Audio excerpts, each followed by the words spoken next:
بسم اللہ الرحمن الرحیم۔ آیات شفا۔ امام طریقت ابو القاسم قشیری رحمۃ اللہ سے منقول ہے، وہ فرماتے ہیں کہ ان کا ایک بچہ بیمار ہو گیا۔ اس کی بیماری اتنی سخت ہو گئی کہ وہ قریب المرگ ہو گیا۔ وہ بیان کرتے ہیں کہ میں نے رسول صلی اللہ علیہ وسلم کو خواب میں دیکھا اور آپ صلی اللہ علیہ وسلم نے فرمایا، تم آیات شفا سے کیوں دور رہتے ہو؟ کیوں ان سے شفا نہیں مانگتے؟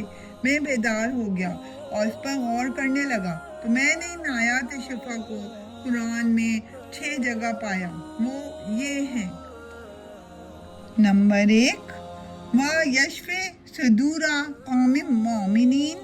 نمبر 2، وَشِفَاءٌ لِمَا فِي الصُّدُورِ۔ نمبر 3، يَخْرُجُ مِن بُطُونِهَا شَرَابٌ مُخْتَلِفٌ أَلْوَانُهُ فِيهِ شِفَاءٌ لِلنَّاسِ۔ نمبر 4، وَنُنَزِّلُ مِنَ الْقُرْآنِ مَا هُوَ شِفَاءٌ وَرَحْمَةٌ لِلْمُؤْمِنِينَ۔ نمبر 5، وَإِذَا مَرِضْتُ فَهُوَ يَشْفِينِ۔ نمبر 6، قُلْ هُوَ لِلَّذِينَ آمَنُوا هُدًى وَشِفَاءٌ۔ دوستو، کوئی بھی شخص ماں کے پیٹ سے پڑھ کر یا سیکھ کر نہیں نکلتا، ہر بندہ دنیا میں آ کر ہی سیکھتا ہے۔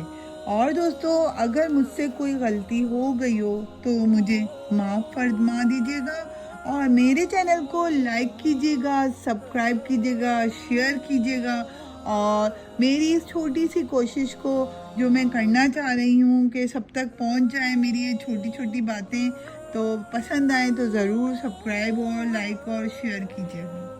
شکریہ۔